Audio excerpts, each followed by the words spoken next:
اس میں ہمارے لیے بھی سبق موجود ہے۔ امیہ بن صفوان وہ اس کو روایت کرتے ہیں، مصنف عبد الرزاق میں یہ روایت موجود ہے۔ حضرت ابراہیم علیہ السلام نے اپنے رب کی بارگاہ میں جب یہ عرض کی، اے ربی ما جزاء من یبل الدم وجہہ من خشیتک، اے اللہ بتا اس بندے کی جزا کیا ہے جو جس کا چہرہ آنسو سے تر ہو جائے تیرے خوف کی وجہ سے، تیرے خوف کی وجہ سے آنکھ سے آنسو بہے، چہرہ تر ہو جائے، اس کی جزا کیا ہے، اسے تو کیا جزا دیتا ہے؟ تو خالق کائنات جل جلالہ نے جواب دیا، قال صلواتی، میں اس پہ اپنی رحمتوں کا نزول کرتا ہوں، اور رحمتوں کا نزول اتنا ہے، میرے آقا فرماتے ہیں اللہ کے خوف کی وجہ سے اگر کسی کی آنکھ سے آنسو بہہ کے رخسار پر آ جائے، اور اتنا چھوٹا سا آنسو، اتنا چھوٹا سا، میرے محبوب نے مثال دے کے فرمایا مکھی کے پر اتنا بھی نکل آئے اللہ کے خوف سے، فرمایا رخسار پہ بعد میں آتا ہے، اللہ اس کے گناہ پہلے معاف فرما دیتا ہے۔ سبحان اللہ۔ تو فرمایا میں اس پہ رحمتوں کا نزول کرتا ہوں تو میرے خوف کی وجہ سے جس کا چہرہ تر ہو۔ پھر پوچھا فقال ما جزاء من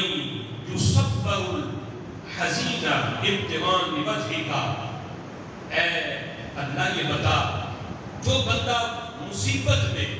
کسی دوسرے بندے کو صبر کی تلقین کرے، ایک ہے کہ خود صبر کرنا اور خود صبر پر میرے محبوب علیہ السلام نے جو سبق بیان کیا اور خود رب ذوالجلال نے قرآن میں بیان کیا، ان اللہ مع الصابرین،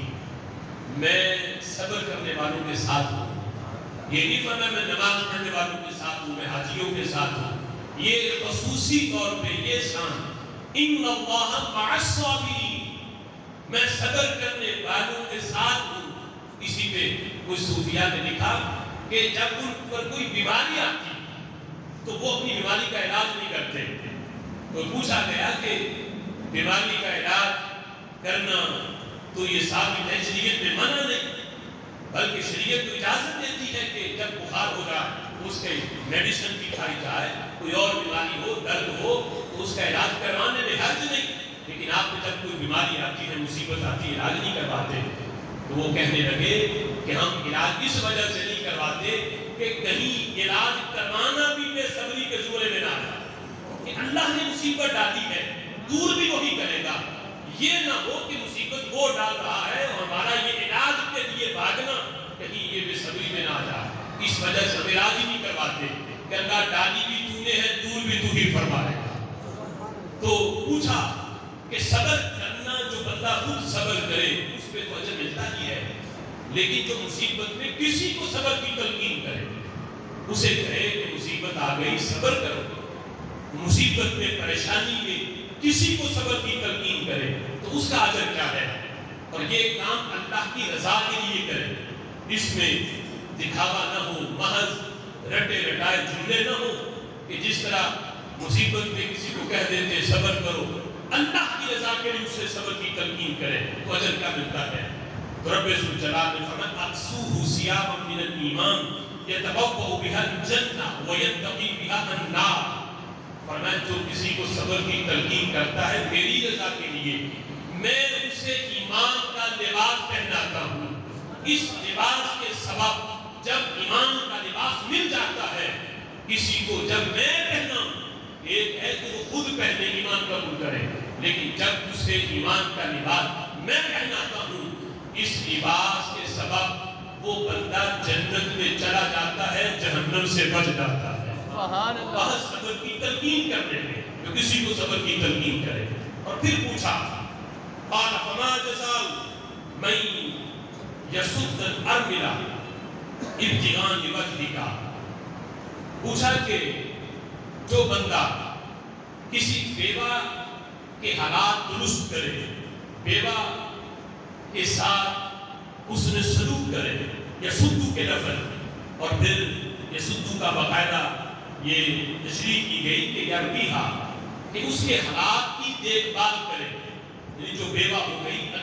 بچے ہیں تو اس کے بچوں کی دیکھ بھال کرے، ان کی پرورش کا خرچہ اٹھائے. یا دیکھ بھال میں یہ بھی ہے کہ اگر وہ خود بیوہ آگے نکاح کرنا چاہے تو اس کے نکاح کا بندوبست کرتے آگے. یہ ہے اس کی دیکھ بھال، اس کے حالات کو درست کرے بیوہ کے. تو پوچھا کہ اس کا اجر و ثواب کیا ہے، اللہ اس میں تو اجر کیا دیتا ہے؟ تو خالق کائنات جل جلالہ نے فرمایا اقیمہ فی ظلی وادخلہ جنتی. فرمایا میں قیامت کے دن جب سورج اتنا قریب ہو کہ اپنی آنکھ برسا رہا ہوگا، میں اس بندے کو گرمی لگنے نہیں دوں گا، حشر کے میدان میں اپنے سائے میں جگہ دوں گا، اپنے عرش کے سائے میں اسے جگہ دوں گا. وَأَدْخِلْهُ جَنَّتِي، اور اس بندے کو میں اپنی جنت میں داخل فرماؤں گا. حالانکہ یہ بھی ہو سکتا أَدْخِلْهُ الْجَنَّةَ، میں اسے جنت میں داخل کروں گا، لیکن اللہ نے اتنے محبت بھرے انداز میں جنت کی نسبت اپنی طرف کی. جنتی، اس بندے کو میں اپنی جنت میں داخل کروں گا اور اپنے عرش کے سائے میں اسے جگہ عطا کروں گا. پھر پوچھا فما جزاء من تبع الجنازہ ابتغاء لوجہک، جو بندہ اللہ تیری رضا کے لیے کسی جنازے میں شرکت کرے. اب آج ہمارے ماحول میں تو یہ اکثریت دکھاوا بن گیا. ایک ایسی جگہ پہ اگر جنازہ ہو کہ ہم اس میت کو جانتے نہیں، ویسے جنازہ گزر رہا تھا، ہم کسی علاقے میں گئے ہوئے تھے تو اس جنازے میں ہمارا شرکت کرنے کا جو ہے وہ ذہن نہیں بنتا کہ پتہ نہیں کون ہے، ٹھیک ہے اس علاقے والوں پہ ضروری ہے وہ چلے جائیں. یعنی ہم یہ سمجھتے ہیں کہ ہمارے محلے میں اگر کوئی فوت ہو تو اسی کے جنازے میں جانا اگرچہ یہ فرض کفایہ ہے محلے والوں کے لیے، لیکن محلے کا کوئی فرد فوت ہو، برادری کا فوت ہو، رشتہ داروں میں فوت ہو، تو وہاں تو ریاکاری آ سکتی ہے. اور ریاکاری کے چانس زیادہ ہیں کہ اگر میں نہ گیا تو یہ اعتراض کر جائے گا کہ فلاں ہی آیا تھا. محلے میں پھر جنازہ پڑھ کے یہ ہوتا ہے کہ منہ بھی دکھا دوں کہ ہاں میں بھی آیا ہوا ہوں، گھر والوں سے مل لوں تاکہ ان کو پتہ چل جائے کہ میں نے جنازہ پڑھا ہے. یعنی یہ ذہن بن گیا، دکھاوا اور محض یہ فارمیلٹی پوری کرنے کے لیے یہ صورتحال بن گئی. میرے محبوب علیہ السلام فرماتے ہیں، بخاری کی حدیث ہے، فرمایا کہ اللہ کی رضا کے لیے کسی مسلمان میت کے جنازے میں شرکت کرے اور دفن کرنے تک اس کے ساتھ رہے تو میرے آقا فرماتے ہیں اسے 2 قرات اللہ اجر دیتا ہے. اور فرمایا میرے صحابہ جانتے ہو قرات کتنا ہے؟ فرمایا 1 قرات احد پہاڑ جتنا ہے. اس سے 2 قرات ملتے ہیں. جو دفن کرنے تک جنازہ بھی پڑھے پھر دفن کرنے تک ساتھ رہے اور جو جنازہ پڑھ کے واپس آ جائے اسے 1 قرات اجر ملتا ہے. لیکن ہر جگہ پہ لفظ یہی ہے لیوجہک، اللہ کی رضا کے لیے یہ کام کرے، 1% بھی اس میں دکھاوا ریاکاری نہ ہو. اسی وجہ سے بزرگان دین فرماتے ہیں کہ ایسے جنازے میں شرکت کرنا، نہ اس سے رشتہ داری ہو، نہ محلے داری ہو، نہ علاقے کا ہو، ایسی جگہ پہ جہاں جان پہچان نہیں، محض وہاں اس جنازے میں شرکت کرے تو یہ ہے اخلاص، یہ ہے اللہ کی رضا. اس میں ریاکاری کا شائبہ دور تک بھی نہیں کہ وہاں جنازے میں اس کو جاننے والے کوئی نہیں، جس کا پڑھ رہا اسے بھی نہیں جانتا. یہاں وہ محض ثواب کی نیت سے جنازے میں شرکت کرے گا. اور اس کا ہی اس کے بارے میں ہی حضرت ابراہیم علیہ السلام نے پوچھا کہ اللہ تیری رضا کے لیے جو کسی جنازے کی اتباع کرے تو اس کا جو ثواب کیا ہے؟ رب ذوالجلال نے فرمایا یصلی ملائکتی علی جسدی ویشیع روحہ، فرمایا کہ میرے فرشتے اس پہ رحمتیں بھیجتے ہیں اور اس کی روح کو مضبوط کرتے ہیں. اسے دنیا میں جاتے ہوئے اسے خوف نہیں ہوگا. جب اس کی یہ عادت ہوگی مسلمان میں جن کے جنازے میں شرکت کرنا،